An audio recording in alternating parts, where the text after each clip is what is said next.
la sesión de hace 15 días, no sé si estuvieron, pero pues la intención de estos programas, de estas sesiones, pues es hablar un poco de los medios de defensa en materia fiscal.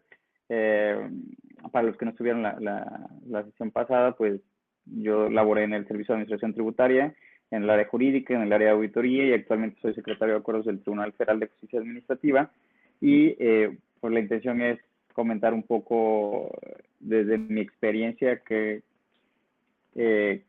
algunas cuestiones de la defensa fiscal, ¿no? Entonces, hoy les voy a hablar un poco de recurso de revocación. La sesión pasada hablamos en términos generales sobre los medios de defensa, materia fiscal, y hoy quiero hablar un poco más en específico del recurso de revocación. Retomando un poquito lo que vimos la sesión pasada, les comentaba yo que en defensa fiscal hay 3 tipos de defensa, o lo podríamos dividir en 3 categorías de la defensa fiscal. Uno vendría a ser la defensa administrativa, que es ante la propia autoridad administrativa a través de los recursos administrativos como el de revocación, como el de inconformidad y como el de revisión ante el SAT, ante el IMSS, ante el Infonavit, por ejemplo. Y el otro vendría a ser defensa jurisdiccional ante el Tribunal Federal de Justicia Administrativa, o a nivel local ante los tribunales de justicia administrativa de los estados, a través de un juicio que en materia federal se conoce como juicio contencioso administrativo, y que es conocido comúnmente desde su creación o desde su vigencia desde 1937 como juicio de nulidad. Y el medio de defensa o los medios de defensa no jurisdiccionales, que vendrían siendo esos procedimientos que se siguen ante PRODECON, como la queja, la reclamación y los acuerdos conclusivos. Entonces, la sesión pasada hablamos en términos generales de los medios de defensa, y como les comenté, hoy les voy a hablar un poco más a detalle, un poco más a profundidad de lo que es el recurso de revocación. Yo supongo que muchos de los que me están escuchando ahora o los que me escucharán después en la grabación, seguramente ya conocen algunas cuestiones del recurso de revocación. Lo interesante de estas sesiones sería que también a través de sus preguntas pudiéramos ver algunas cuestiones un poco más prácticas de recurso de revocación, dependiendo de las dudas que ustedes salgan. Cuando estuve en jurídica me tocó apoyar, yo no estaba en el área de recurso de revocación, yo estaba en el área de juicio de nulidad, pero me tocó apoyar muchas veces en el área de recurso de revocación. Y cuando estaba en auditoría, pues teníamos mucha relación con jurídica para la defensa del recurso de revocación, y teníamos mucha comunicación, ¿no? Las áreas operativas, como en este caso auditoría, tienen mucha relación con jurídica, precisamente para que jurídica, al momento de resolver el recurso de revocación, cuente con elementos para sustentar su resolución. Y bueno, ahora en el Tribunal Federal de Justicia Administrativa, pues vemos mucho recurso de revocación cuando ya un contribuyente controvierte la resolución recaída al recurso de revocación. Entonces, bueno, recordando que el recurso de revocación no hay una contienda como tal. Al ser un recurso administrativo no hay una contienda como tal. Tú no te estás peleando contra alguien. Tú le estás pidiendo a la autoridad que te emitió tu resolución. En este caso, por ejemplo, el SAT te multó y tú presentas un recurso de revocación ante el propio SAT. Entonces tú le pides a la misma autoridad que revise el acto que tú consideras que es ilegal, y la propia autoridad pues va a verificar el acto, y si tú la logras convencer con argumentos obviamente legales y pruebas, va en su caso a revocar el acto y te va a dar la razón. Si no la logras convencer, pues simplemente va a confirmar el acto. Entonces como se advierte en estas diapositivas, simplemente es una petición que tú le realizas o una solicitud que tú le realizas a la autoridad, y la autoridad pues te va a decir si tienes o no la razón, dependiendo de sus consideraciones. Les había comentado la sesión pasada que, bueno, lo normal es que en la mayoría de los casos pues no te dé la razón, porque también les había comentado que las unidades administrativas del SAT generalmente actúan con base en lineamientos, protocolos, manuales que ya están previamente establecidos. Entonces, si jurídica dice que estuvo mal, por ejemplo, auditoría, aduana, servicio al contribuyente, tendría que ser más por una cuestión de fondo, por una cuestión de interpretación, que por una cuestión procedimental, porque todos los procedimientos seguidos por todas las unidades administrativas del SAT se deben de apegar a los manuales y lineamientos del SAT, que previamente ya pasaron por un filtro de las áreas jurídicas del SAT. Entonces, difícilmente el SAT te daría la razón, en este caso jurídica, que es la que resuelve el recurso de revocación, te daría la razón si es una cuestión procedimental o alguna cuestión de interpretación de artículos. Te podría dar la razón en cuestión de fondo, por ejemplo, en valoración de pruebas. Si auditoría no valoró de manera correcta una prueba y jurídica su consideración, pues se debe valorar de manera diferente, te podría dar la razón ahí. Por ejemplo, también en una visita domiciliaria, si tú aportas cierta documentación y para la autoridad fiscal no es suficiente, tú en el recurso de revocación tienes una oportunidad de aportar documentación adicional. Entonces, generalmente en ese tipo de casos, jurídica lo que va a hacer es no meterse en problemas, sino que va a decir, bueno, como tengo nueva documentación, que el área operativa, en el caso de una auditoría sería la Administración Desconcentrada de Auditoría, no la tuvo a la mano, entonces lo que va a hacer jurídica es regresar, o darte la razón parcialmente para el efecto de que auditoría valore esa nueva documentación. Jurídica generalmente no se mete a valorar documentación que las áreas operativas no tuvieron a su alcance. Entonces, casi siempre ese recurso de revocación sería un recurso de revocación para efectos de que se valoren esas nuevas pruebas. Entonces, bueno, esto lo comentamos hace 15 días y es básicamente para que vieran la diferencia entre un recurso de revocación y un juicio, que sería un medio de control jurisdiccional, ¿no? En un juicio sí hay una contienda, sí te estás peleando contra la autoridad y hay un tercero, que sería el Tribunal Federal de Justicia Administrativa, que es un órgano jurisdiccional imparcial que va a resolver la controversia planteada. Pero en el caso de recurso de revocación, como les comentaba, no hay una contienda. Vamos a ver, antes de ver una jurisprudencia, que es la que me gustaría comentar hoy, y si la próxima sesión nos da tiempo, podríamos comentar algunas otras jurisprudencias y algunas sentencias relacionadas con recurso de revocación. Hoy quiero que quede como que muy claro algunas cuestiones de recurso de revocación y me gustaría comentar solo una jurisprudencia que desde mi punto de vista es muy interesante, del Tribunal Federal de Justicia Administrativa, y que puede ser su interpretación tomada en cuenta al momento de que ustedes interpongan un recurso de revocación. Bueno, en principio, para quien no tenga conocimiento, el recurso de revocación es como habíamos comentado, es un medio de defensa ante la autoridad administrativa y este medio de defensa está previsto en el Código Fiscal de la Federación, se interpone ante la propia autoridad administrativa y se sigue a través de un procedimiento administrativo. No es un procedimiento o un proceso jurisdiccional porque sigue las etapas tiene las características de un procedimiento administrativo, inicia y todos los actos que se emiten durante el recurso de revocación son actos administrativos y como tal tiene que cumplir formalidades de todos los procedimientos administrativos, ¿no? Va a concluir con una resolución que va a emitir el mismo Servicio de Administración Tributaria y tiene un plazo establecido para hacerlo. El área jurídica del Servicio de Administración Tributaria tiene un plazo de 3 meses para resolver el recurso de revocación. Si no resuelve el recurso de revocación en ese plazo, se va a entender que confirmó el acto que estabas controvirtiendo. En este caso, si tú estás peleando una multa, por ejemplo, y la multa tú consideras que es ilegal, le vas a pedir a la autoridad que se revoque la multa, que se declare ilegal. Si la autoridad considera que no tienes razón, lo que va a hacer es confirmar el acto. Si la autoridad no resuelve el recurso en el plazo de 3 meses, se va a entender de manera tácita que está confirmando el acto. A esta confirmación, sin una resolución expresa, se le conoce como confirmativa ficta, que en otras materias y tratándose de otros procedimientos se conoce como negativa ficta. En un recurso administrativo, esta negativa ficta se denomina confirmativa ficta. Y en este caso tiene sustento en el artículo 131 del Código Fiscal de la Federación. Entonces entenderíamos que si pasados 3 meses el SAT no te ha resuelto, te está confirmando el acto. Tú tienes 2 opciones en este caso, si ya pasaron 3 meses, uno es esperar hasta que la autoridad emite una resolución expresa en la cual te dé o no te dé la razón, o en su caso, después de los 3 meses, entender que está confirmando el acto y por lo tanto esa resolución te causa afectación e interponer un juicio contencioso administrativo en contra de una confirmativa ficta recaída al recurso de revocación.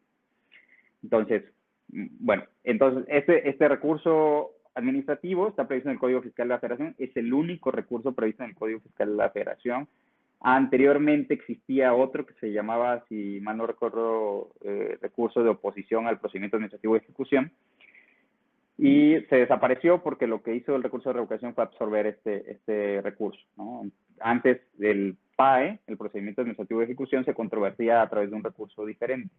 Ahora no, ahora el recurso de revocación también sirve para controvertir el PAE, pues se unificaron los medios de defensa en el Código Fiscal y es el único recurso formalmente que existe en el Código Fiscal de la Federación contra actos fiscales de autoridades fiscales y organismos fiscales autónomos como el SAT, y en dado caso procede contra actos de cobro del IMSS y del Infonavit. También procede contra actos de las autoridades fiscales coordinadas, que son las autoridades de los estados que han firmado convenios de colaboración administrativa con la Federación y que ayudan al Servicio de Administración Tributaria a cumplir con sus obligaciones, ¿no? Y con estas facultades de gestión y de revisión. Es decir, que si ustedes tienen un negocio, probablemente sepan que pueden ser revisados tanto por la autoridad estatal como por la autoridad federal, y las dos pueden revisarles impuestos federales. ¿Por qué? Porque están actuando en coordinación. La autoridad federal delega ciertas facultades a las autoridades estatales. Cuando esto pase y un acto estatal que actuó esta autoridad estatal como autoridad federal, puede uno interponer el recurso de revocación previsto en el Código Fiscal de la Federación y tener estas reglas, ¿no? Apegarse a estas reglas. Entonces, este recurso va a permitir a la autoridad administrativa resolver la cuestión que se le está planteando en su propia sede. La intención de los recursos administrativos, hay que recordar que de origen era que pues, no se llegara al juicio contencioso, porque no solo al contribuyente le sale más caro llegar al juicio contencioso administrativo, sino también a la federación.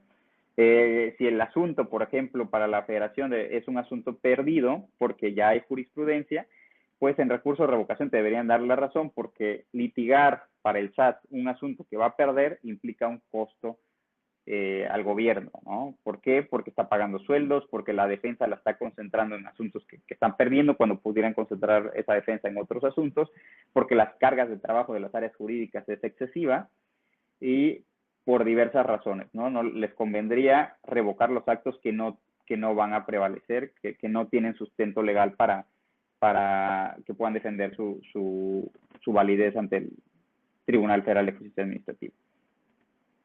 Entonces, ¿contra qué actos procede el recurso de revocación? ¿Cómo sabemos si en contra de un acto fiscal procedería el recurso de revocación?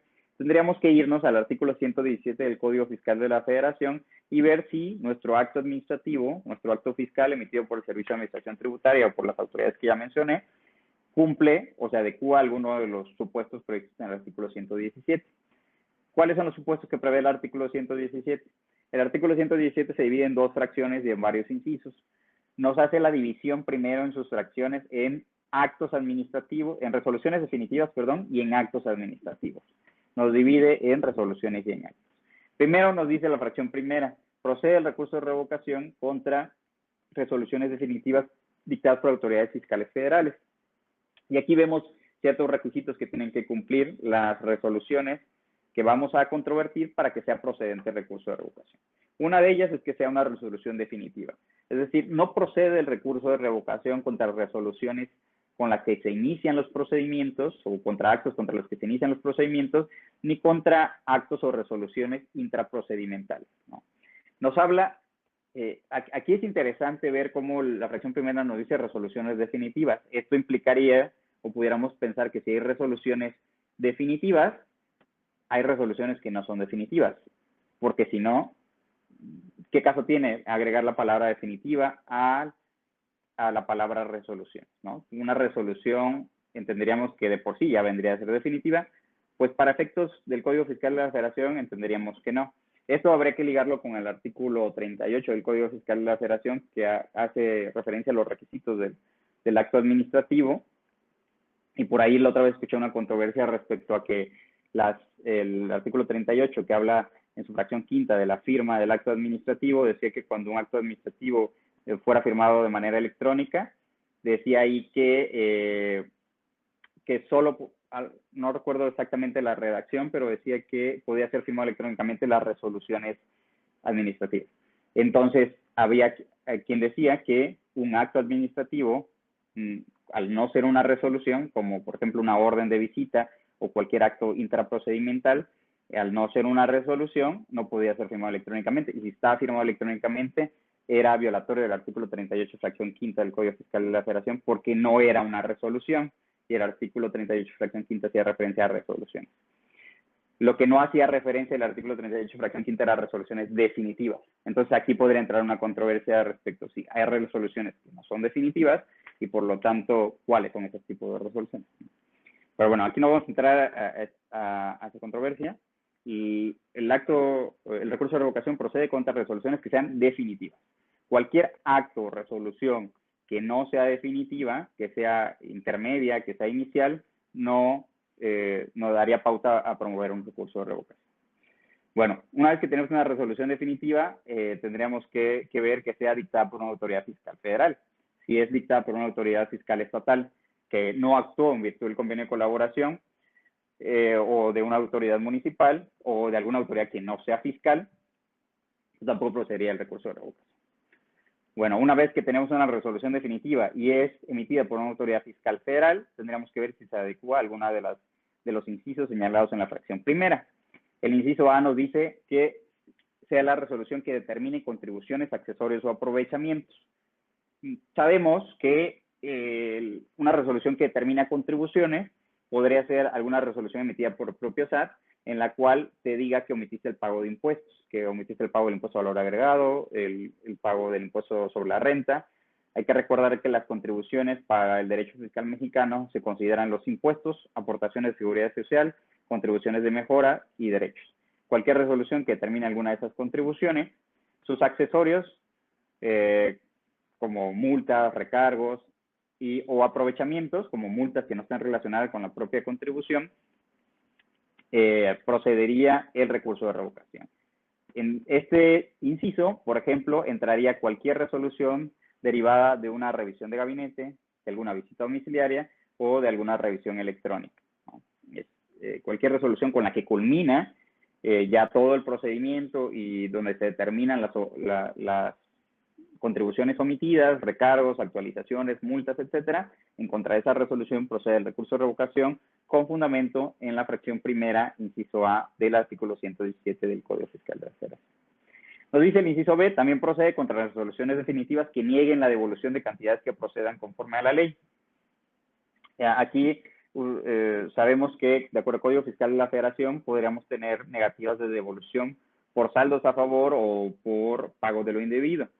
Cuando pues tenemos derecho a una cantidad por las cuestiones fiscales, ¿no? Por el acreditamiento del IVA, por retenciones y por deducciones del impuesto sobre la renta, etcétera, porque lo señala la propia ley del impuesto sobre la renta, la propia ley del IVA en relación con Código Fiscal de la Federación, tenemos derecho a la devolución. Si el SAT nos dice que no, porque no cumplimos algún requisito o porque a su consideración no nos ubicamos en los supuestos que la ley señala, pues contra esa negativa procedería el recurso de revocación.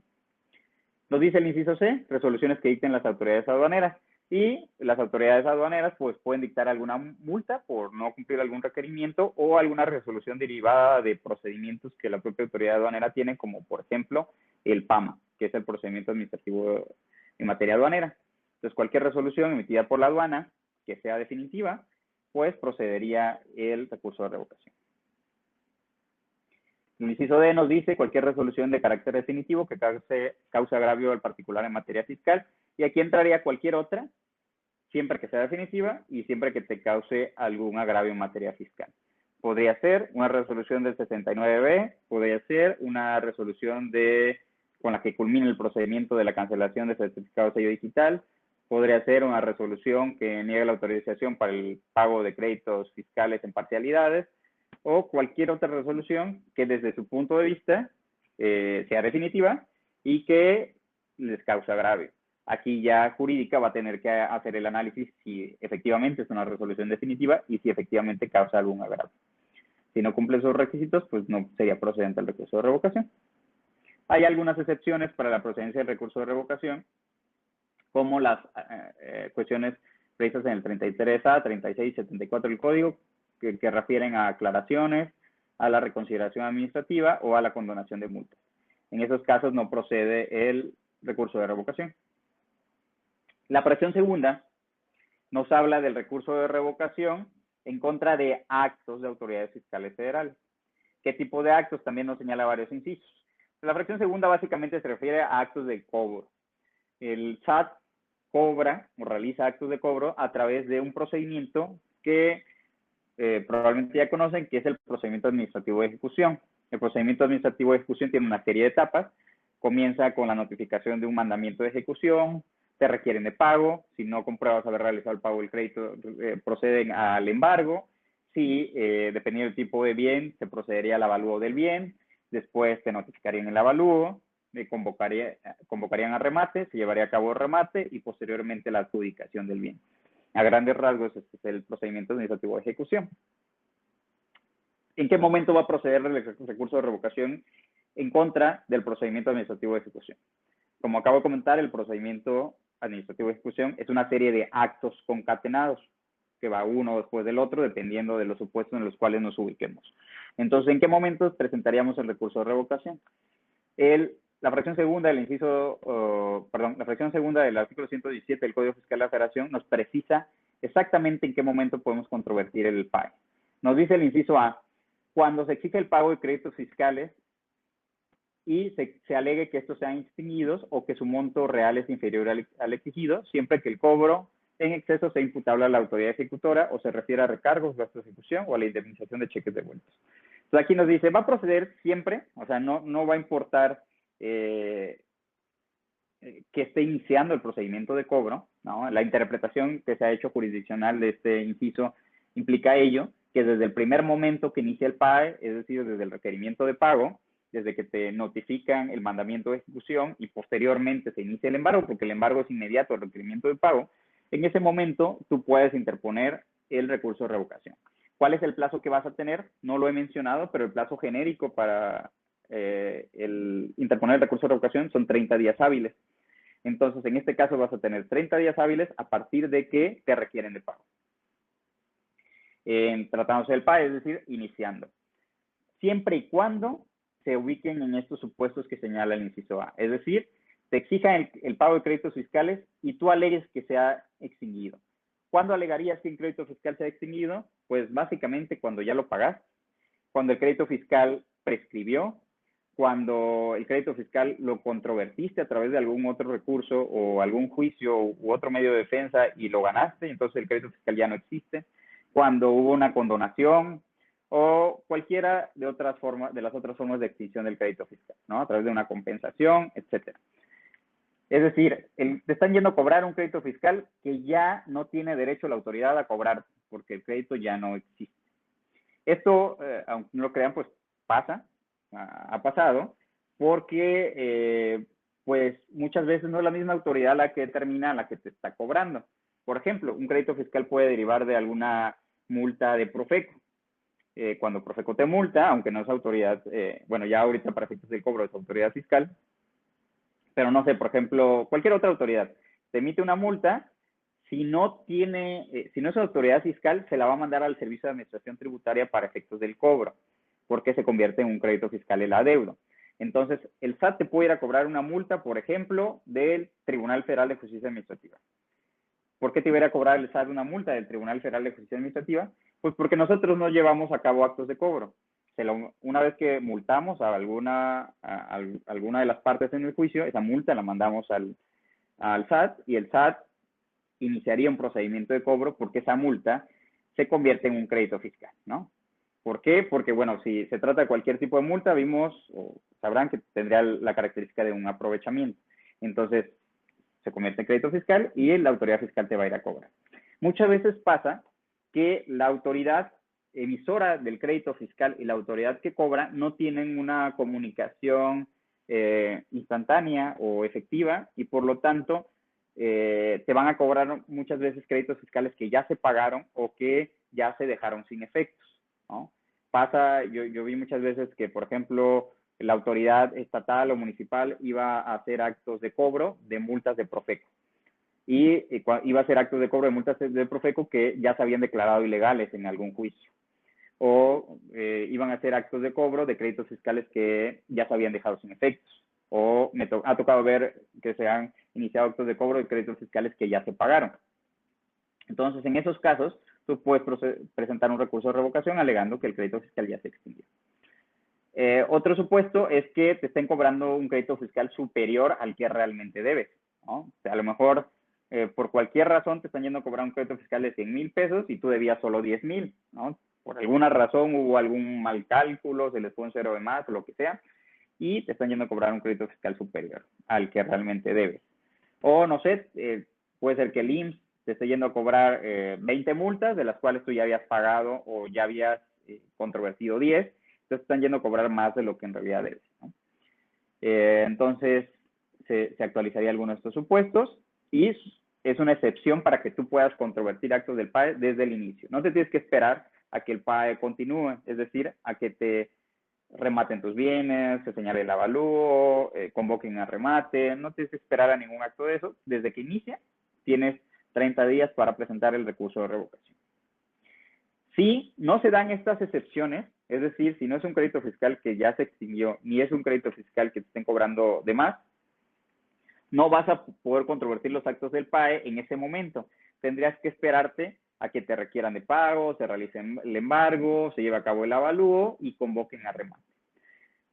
Según el inciso B de la fracción segunda del artículo 117, contra los demás actos del PAE que tú consideres ilegales, lo vas a poder controvertir hasta que se notifique la convocatoria de remate.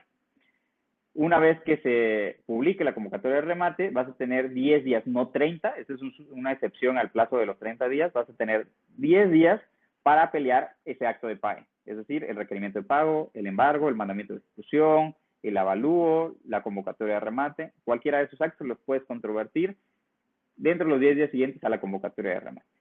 Ese es el plazo que tendría. Y bueno, el inciso C de la fracción segunda del 117 nos dice contra actos que afecten el interés jurídico de terceros. Y aquí tú podrías venir ya tampoco en los 30 días, sino en este supuesto de excepción puedes venir en cualquier tiempo cuando se trate de bienes de terceros, ¿no?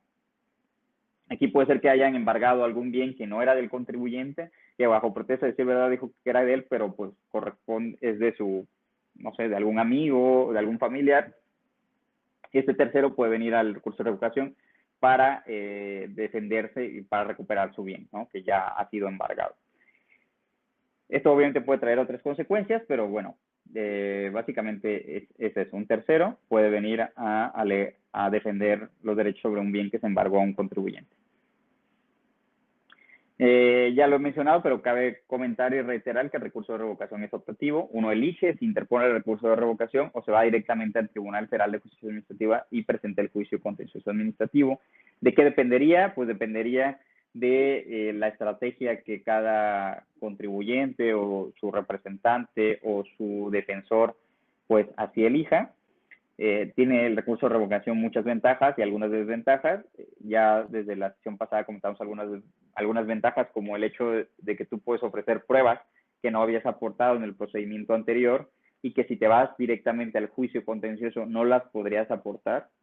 Otras ventajas sería que tú tienes más plazo para ofrecer pruebas, porque en un juicio tú tienes que ofrecer las pruebas desde tu demanda y en el recurso de revocación la ley, en este caso el Código Fiscal de la Federación, te da un plazo adicional para que tú anuncies pruebas y un plazo adicional para que la exhibas, que son 15 días para anunciarlo y 15 días para exhibirlas. Más adelante lo comentaré, pero bueno.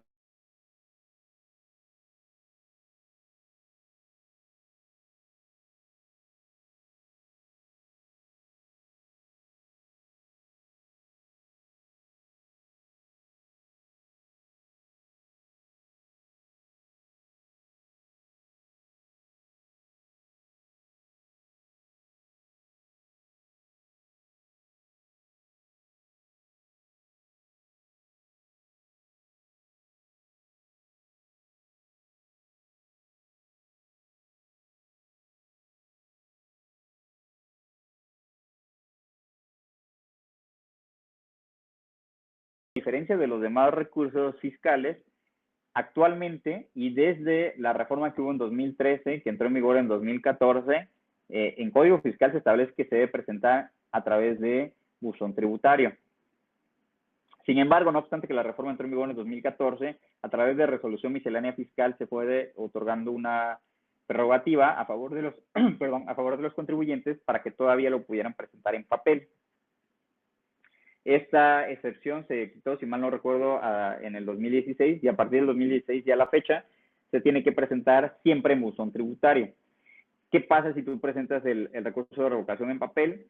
Pues de inicio no te lo van a recibir. Si tú vas al SAT y llevas a ventanilla tu recurso de revocación, tienen instrucciones de no recibirte.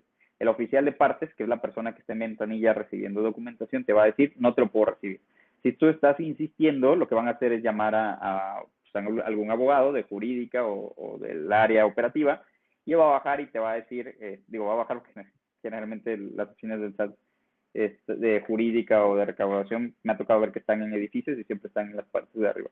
Pero bueno, va a ir a oficialía y va a tratar de convencerte de que no lo presentes ahí, que lo tienes que presentar en buzón tributario. Si no logra convencerte él, pues iría una persona de mayor jerarquía, algún jefe de departamento, algún subadministrador, hasta que te logren convencer. La cuestión está en que no te van a recibir tu recurso de revocación. Aunque brinques, patalees o hagas lo que quieras, te van a decir es por buzón tributario. ¿Qué me tocó ver que hacían algunos contribuyentes? Lo mandaban por paquetería. Como no sabía el SAT qué documentación era la que llegaba, pues, le ponía el sello a la paquetería de recibido y al abrirlo veía que era un recurso de revocación y como ya había entrado en oficialía, pues tenía que contestar algo. ¿Qué es lo que contesta generalmente jurídica cuando hace eso? Te dice, te regreso tu recurso de revocación porque no es la vía para presentarlo, lo debiste haber presentado por buzón tributario. Si esto está bien o está mal, es algo controvertido, desde mi punto de vista, a título personal, no hablando como el secretario del Tribunal Federal de Justicia Administrativa, sino a título personal, desde mi punto de vista es incorrecto, porque el Código Fiscal no prevé no prevé como restricción que tú presentes el recurso de revocación en papel. Te dice que lo tienes que presentar por buzón tributario, pero no te dice nada qué pasa si lo presentas en papel. Y desde mi punto de vista, pues sería violatorio al artículo 17 constitucional que no te reciban el documento. Además, si lo estás presentando en tiempo y ante la autoridad competente. Otra cosa sería si no lo estás presentando ante la autoridad competente y si no lo estás presentando en tiempo, ¿no? Pero es una cuestión debatida y la próxima sesión les voy a traer una sentencia sobre esto, una versión pública de una sentencia para comentar este aspecto y que a mí se me hace muy, muy interesante. Pero bueno, para que no se metan en problemas, mi sugerencia es preséntenlo por buzón tributario porque es lo que dice el Código Fiscal de la Federación. Tienen 30 días para hacerlo a partir de que del día siguiente aquel en que surte efecto la notificación del acto que están controvirtiendo. En materia fiscal, todas las notificaciones surten efectos al día siguiente aquel en que se realizaron y pues vas a tener 30 días.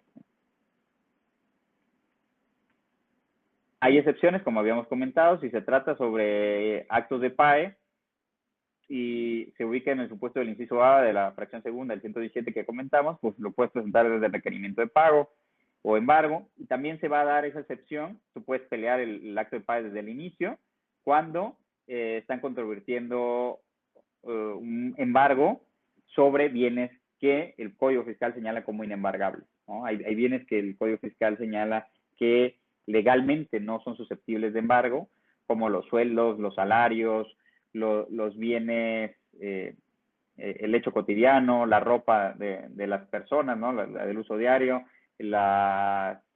los instrumentos que se usa para el ejercicio de la profesión, etcétera. Entonces hay algunas cuestiones que no se deben de embargar y si el SAT o la autoridad fiscal lo logra embargar, tú puedes interponer un recurso de revocación desde ese momento, desde el embargo, sin esperarte a convocatoria de remate.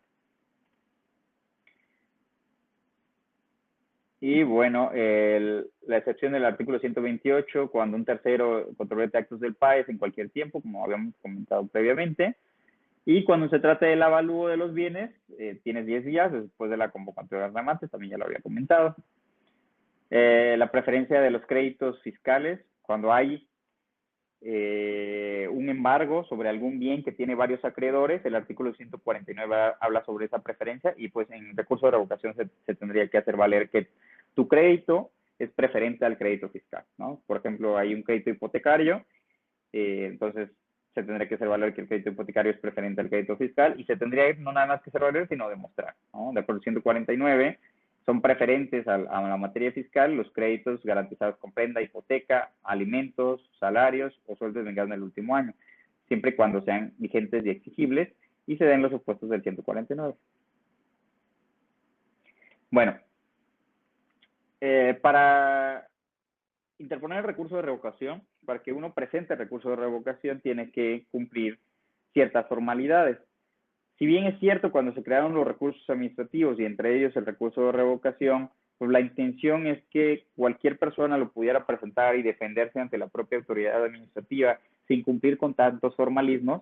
La realidad es que los recursos administrativos, incluidos el recurso de revocación, sí tienen que cumplir ciertos formalismos porque así lo ha establecido el legislador en las leyes, en este caso en el Código Fiscal de la Federación.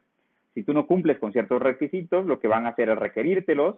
Si tú no cumples con esos requisitos una vez que ya te los requirieron, pues va a traer algunas consecuencias desfavorables para ti. Entonces, es muy importante que el recurso de revocación lo presente alguna persona especialista en la materia, alguna persona que sepa, ¿no?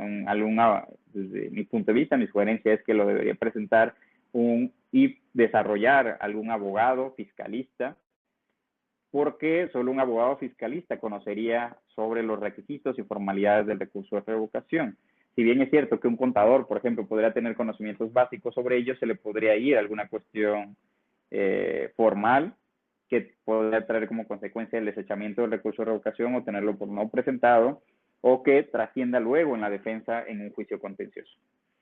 Entonces, mi sugerencia sería que un especialista en materia fiscal sea el que los asesore al momento de presentar su recurso de revocación para que no se vayan a llevar ninguna sorpresa. Entonces, ¿qué requisitos tiene que tener el recurso de revocación? Pues tiene que cumplir los requisitos que señala el artículo 122 del Código Fiscal de la Federación, en adición a los que señalan los artículos 18 y 19 del Código Fiscal de la Federación. Los que señalan artículos 18 y 19 son los básicos para cualquier escrito ante la autoridad fiscal, que son constar por escrito, mediante un documento digital que contenga firma electrónica avanzada. Como se presenta en buzón tributario, aquí el escrito pues, vaya firmado por la firma, ¿no? Anteriormente conocida como firma, como fiel, la firma electrónica avanzada. Entonces, tu documento tiene que ir firmado con la firma. Entonces hay que ser cuidadosos de quién firma el documento. Tratándose de personas morales, sabemos que pues, las personas morales pueden tener su propia firma electrónica, ¿no? Entonces esto es una cuestión muy interesante porque el recurso de revocación va a ir firmado por la persona moral en sí.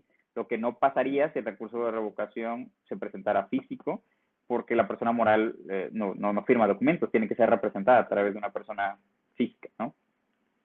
Pero en este caso podría ir firmado por la persona moral. Se tiene que señalar el nombre, denominación o razón social, domicilio fiscal y clave de la RFC de la persona que está presentando el recurso de revocación, obviamente para tener todos sus datos, para verificar qué tipo de contribuyente es, señalar la autoridad a la que se dirige y el propósito de la promoción, en este caso pues va dirigido a las administraciones desconcentradas jurídicas del Estado que corresponda. Si es, por ejemplo, pues no sé, aquí en Cancún, de donde yo estoy transmitiendo, pues la única desconcentrada jurídica que hay es la de Quintana Roo 2. Entonces iría dirigida a esa desconcentrada. La dirección de correo electrónico para recibir notificaciones, que sería donde te llegarían los avisos de la autoridad. Y cuando no cumpla los requisitos que se señalan aquí, el nombre, denominación, domicilio, etcétera, la autoridad podría requerirte para que la cumpla, si no se tendría por no presentar la promoción. Esto ya es un poco difícil de no cumplir, porque como ya muchos de estos datos se capturan pues en la plataforma de buzón tributario, pues aunque no lo contenga tu escrito, pues ya los estás plasmando de alguna u otra manera, ¿no? Ahora, el artículo 122, ya enfocado directamente al recurso de revocación, dice que el recurso tiene que tener requisitos específicos que solo el recurso de revocación debe contener, que son señalar la resolución o acto que impugna. Esto es importante porque si no señala la resolución o acto que impugnas, pues no se tendría pues la información de qué es lo que tú estás pretendiendo, qué es lo que estás atacando, y pues no se contarían con elementos para continuar el recurso de revocación. Tienes que señalar los agravios que causa la resolución o acto impugnado. ¿Por qué? Porque los agravios son los argumentos lógicos jurídicos que tú vas a plantear en contra de este acto. Son las ilegalidades que tú detectas, que tú consideras que contiene este acto. Y aquí tienes que plantearlo de una manera clara para que la autoridad se pueda entender, ¿no? Muchas de las veces los agravios están redactados de manera muy confusa y muchas de las veces no se puede interpretar qué es lo que quiere el contribuyente, ¿no? Entonces tienes que tratar de ser claro. Desde mi punto de vista no debería ser tan extenso. Me ha tocado ver recursos y demandas en juicio de 200, 300, 400 páginas y eso se vuelve luego muy confuso. Desde mi punto de vista, pues, dice los agravios porque la sugerencia sería que tú plantees cada ilegalidad de manera independiente, ¿no? Por ejemplo, le hace falta tal artículo, pues sería agravio 1. No está debidamente motivado, sería agravio 2. La autoridad no es competente, pues agravio 3, ¿no? O sea, de manera independiente. Y los vas desarrollando. Si no señalas agravios, pues no, se entendería que el acto no te está causando afectación porque no señalas cuáles son los argumentos en contra de ese acto. La fracción tercera nos dice las pruebas y hechos controvertidos. Todas las pruebas que quieras aportar. Recuerden que en este momento es la oportunidad para exhibir pruebas, aunque no las hayas exhibido con anterioridad, porque en el juicio, si tú te llegas a hacer un juicio contencioso, ya no tendrás oportunidad de hacerlo. Y si no se cumplen, te van a dar 5 días para que cumplimentes pues la irregularidad. Si se trata de los agravios y en esos 5 días no cumples, te van a desechar el recurso. ¿Por qué? Porque no hay argumentos en contra del acto. Si no señalas el acto o la resolución, te van a tener por no presentado el recurso. ¿Por qué? Porque no sabemos qué es lo que quieres controvertir. El desechamiento y la no presentación del recurso, aunque en la práctica vendrían a tener el mismo efecto, que es que pues, no te resuelvan el fondo del asunto, legalmente tienen consecuencias jurídicas distintas. Un desechamiento implica que ya no puedes volver a presentar el recurso. Tenerte por no presentado el recurso implica que todavía puedes presentarlo porque pues no se ha analizado ni siquiera su procedencia. Implicaría entonces que si te tienen por no presentar el recurso puedes volver a presentarlo siempre y cuando estés dentro de los plazos legales y el acto que estás controvertiendo pues sea susceptible de controvertir. Si no se señalan los hechos controvertidos o las pruebas, vas a perder el derecho a manifestar esos hechos o a perder el derecho para ofrecer las pruebas, ¿no? Esas serían las consecuencias de no cumplir con el requerimiento de la autoridad. Ahora, el 122 habla de los requisitos que tiene que tener el escrito del recurso de revocación. Ahora, ¿qué documentos debes acompañar a ese escrito? Eso lo señala el artículo 123. El artículo 123 te dice que tienes que acompañar el documento con el que acredites la personalidad. O depende si eres una persona física o persona moral, pues va a depender del tipo de documento que tendrías que acompañar. En dado caso, aunque se trate de una representación de una persona moral, si, por ejemplo, el recurso de revocación deriva de un acto emitido como conclusión de una visita domiciliaria, probablemente tu personalidad ya está reconocida en la visita domiciliaria. En ese caso no es necesario que vuelvas a aportar, en este caso, la digitalización del documento con el que acredites la personalidad, simplemente con que señales que ya fue reconocida ante la autoridad que emitió el acto que estás recurriendo, es suficiente. Entonces, jurídica tendría que analizar si sí se te reconoció la personalidad y, en dado caso, pues tenértela como válida, ¿no? Otro requisito, otro acto que tienes que acompañar, otro documento, perdón, es el acto impugnado. Tienes que anexar el acto de resolución impugnada. Esto es importante porque no es, independientemente de que tú lo ofrezcas o no como prueba, es un requisito legal. Si tú no aportas el acto impugnado, te van a requerir y si no cumples, van a tener una consecuencia negativa. Entonces, es importante que anexes el acto impugnado. A mí me tocó ver una vez que en un recurso de revocación, el acto impugnado era una multa que anexaba en el recurso de revocación, era diferente a la multa que tenía la autoridad administrativa. ¿Por qué? Porque muchas de las veces, bueno, en ese caso era una multa que emitía el sistema. Y la multa que emitía el sistema ya no, en ese caso en particular, como era una multa automática, el sistema lo habían modificado y por alguna razón la fundamentación y motivación era distinta de la resolución que tenía la autoridad a la fundamentación y motivación de la que tenía el contribuyente, ¿no? Y pues, es muy importante porque pues en ocasiones puede variar el acto y puede ser a tu favor o en contra, habría que analizar cada caso, pero se tiene que cumplir ese requisito.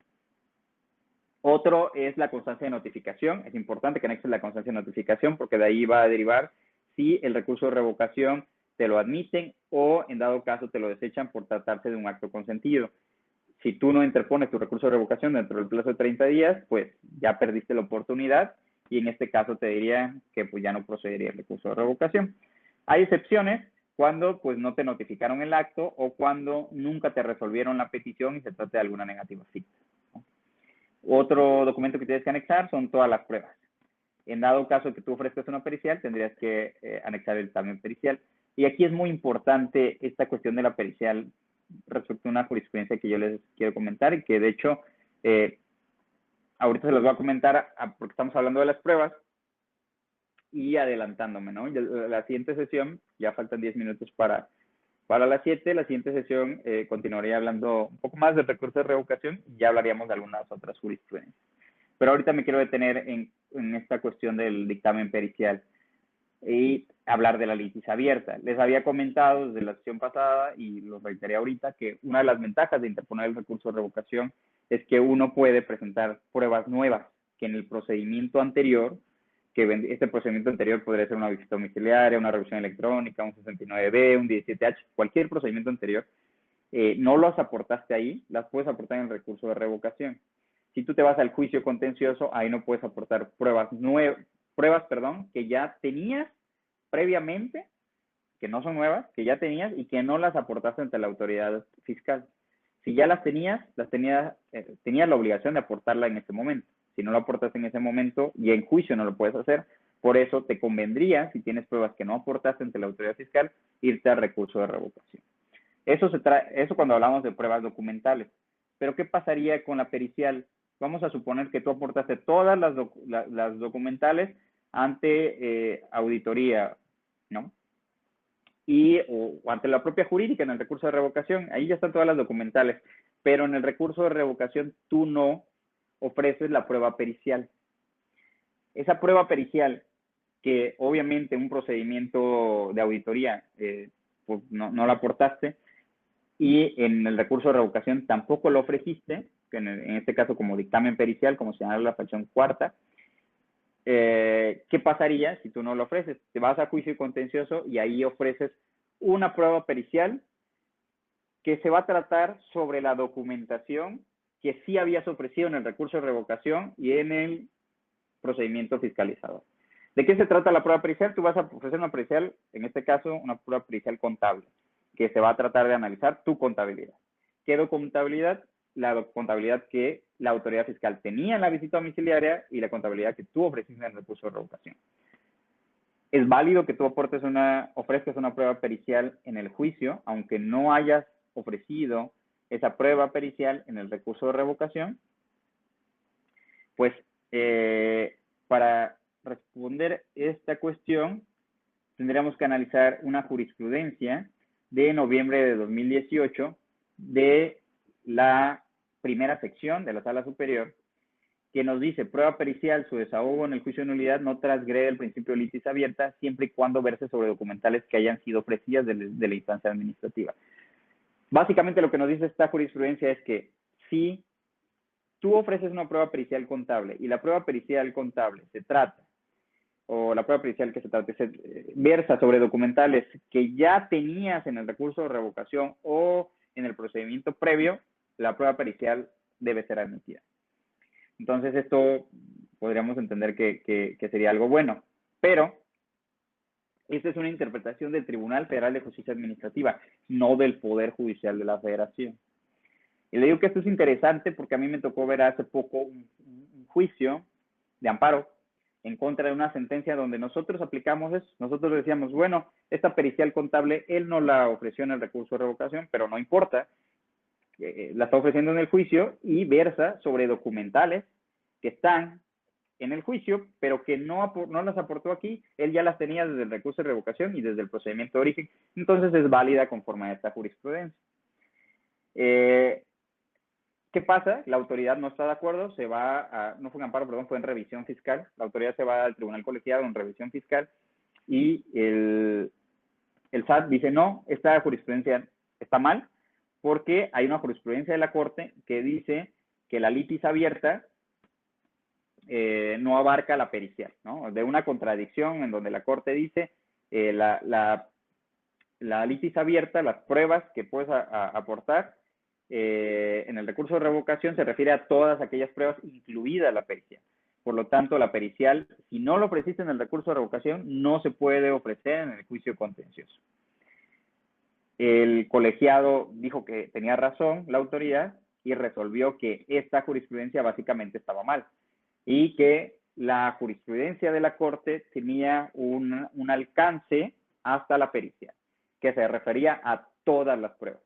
Entonces, no hay ninguna prueba que si tú la podías ofrecer en el recurso de revocación y no lo ofreciste, ahora puedas aportar en el juicio de nulidad, incluidas la prueba pericial. Aquí esto está interesante porque pues, limita la defensa del particular. Desde mi punto de vista, esa forma de resolver del colegiado no comparto, esa forma de resolver, porque como vimos en las diapositivas previas, la prueba pericial en el recurso de revocación no se desahoga de la misma manera que en el juicio de nulidad. ¿Por qué? Porque la prueba pericial se realiza a través de un dictamen. Tú lo único que ofreces es un dictamen y pericial hace pues, un símil a una documental. Estás aportando una documental en el juicio que pues, le denominas dictamen pericial. En el recurso. En el juicio contencioso es distinto. Tú ofreces un perito y la parte contraria ofrece un perito. Se les requiere para que acudan al tribunal y se les protesta el cargo, es decir, se verifica que los dos peritos ostenten el cargo y tengan conocimientos suficientes para rendir el dictamen pericial y luego se les da un plazo adicional para que rindan el dictamen pericial. Si esos dictámenes son contradictorios, se nombra un perito tercero que pasa el mismo procedimiento y se puede llegar a tener hasta 3 dictámenes periciales que son tomados en cuenta por el tribunal. Eso no pasa en el recurso de revocación, la pericial es distinta. Entonces, desde mi punto de vista, aunque se llamen periciales, vendría a ser una prueba diferente por su forma de desahogar. Además de que me parece que es en esta jurisprudencia, bueno, no es en esta jurisprudencia, para que ustedes tengan más datos y puedan leer un poco más sobre ellos, en la propia jurisprudencia esta que les estoy comentando viene una nota. Dice, respecto a esta jurisprudencia, el Pleno Jurisdiccional emitió resolución a través de la cual se aprobó no suspender la misma. Dicha resolución puede ser consultada en la revista del Tribunal de la 8ª época de noviembre de 2019. Mi sugerencia es que lean esa revista de noviembre de 2019 porque ahí lo que analizan es una denuncia que hicimos nosotros aquí en Cancún diciéndole, oye, mira, el colegiado Sala Superior, le dijimos, un colegiado aquí dice que estás mal, que esa jurisprudencia está mal, que contraviene la jurisprudencia de la Corte. Entonces, en la revista, la Sala Superior analiza la sentencia, la ejecutoria del colegiado que les estoy comentando, y analiza lo que dice esta jurisprudencia y lo que dice la jurisprudencia de la Corte de litis abierta, y dice, no se va a suspender esta jurisprudencia porque no, pues básicamente dice, no tiene razón el colegiado de Quintana Roo. Nosotros, Sala Superior, estamos bien, ¿no? Porque efectivamente nos dice, entre otras cosas, la prueba pericial en el juicio contencioso no es otra prueba, nos dice la Sala Superior, es básicamente el análisis de pruebas que ya están. ¿Qué es la prueba pericial? Pues es verificar, en este caso la pericial contable, verificar y analizar documentación contable que ya estaba. Entonces no es una prueba nueva, es un análisis de un perito sobre pruebas que ya existen, ¿no? Entonces, este análisis, como no se trata de una prueba nueva, no es aplicable la jurisprudencia de la Corte, no tiene ese alcance. Entre otras cosas, señala eso la Sala Superior, ¿no? Entonces, es muy interesante ver, pues, esta diferencia de criterios entre un tribunal colegiado y entre la Sala Superior para efectos de su prueba pericial. Mi sugerencia sería que si tienen oportunidad de ofrecer una prueba pericial en el recurso de revocación porque piensan que sus argumentos se van a sustentar en ella, mi sugerencia sería que la ofrezcan, aunque luego la vayan a ofrecer en el juicio, para que no la autoridad fiscal no argumente que ustedes la debieron haber ofrecido en el recurso de revocación, porque, digo, desconozco cómo estén resolviendo otras salas y otros tribunales colegiados en otros estados, pero si yo fuera litigante, pues tendría mucho cuidado de esto, porque una prueba pericial contable podría traer como consecuencia, dependiendo del tipo de asunto, podría traer como consecuencia que a mí me den la nulidad o me den la validez, ¿no? Entonces, y más si el asunto es muy cuantioso y si las cantidades observadas son muy altas y la documentación analizada pues es bastante, entonces, pues ahí sería viable desde mi punto de vista ofrecer un dictamen pericial en el recurso de revocación para que luego no me puedan alegar que yo lo debía haber ofrecido y como no lo hice ya no lo puedo hacer en el juicio contencioso, ¿no? Si solo se trata de, a lo mejor de alguna cantidad, de un depósito, una transferencia, a lo mejor en ese caso no es necesaria una prueba pericial porque se pueden advertir, el propio tribunal lo puede advertir de manera simple, ¿no? Entonces cuando me dicen, no, pues tenía un depósito de 30,000 y uno de 20,000 y pues la cantidad observada son 50,000, pues eso es fácil de detectar. Pero cuando son muchas cantidades y cuando se tienen que analizar pólizas contables, balanzas de comprobación, estados financieros, contratos, etcétera, etcétera, etcétera, y no se ofrece, luego es difícil o complejo para el tribunal, que pues, obviamente está conformado por abogados, analizar estos temas tan técnicos que deberían ser analizados por un perito, desde mi punto de vista, un perito en la materia que sería un contador, y en esos casos cuantiosos, yo sugeriría que sí se ofrezca la prueba pericial desde el recurso de revocación. Y bueno, sería todo. Ya la siguiente sesión hablaríamos un poco más de recurso de revocación para terminar de verlo y traería algunas otras jurisprudencias y algunas sentencias interesantes para que la comente y si tienen algún comentario ustedes, pues igual podrían hablarlo. Entonces, de mi parte sería todo. No sé si alguien tiene alguna duda, comentario. Si no sería así, pues yo creo que concluiríamos la sesión. Y creo que no hay preguntas. Entonces, de mi parte sería todo. Muchas gracias a los que estuvieron y un saludo a todos los que están y en dado caso a los que verían el video por YouTube y en las demás plataformas. Gracias Miguel, gracias Sofía, gracias Elena, Salvador. Entonces yo los dejo. Muchas gracias, hasta luego.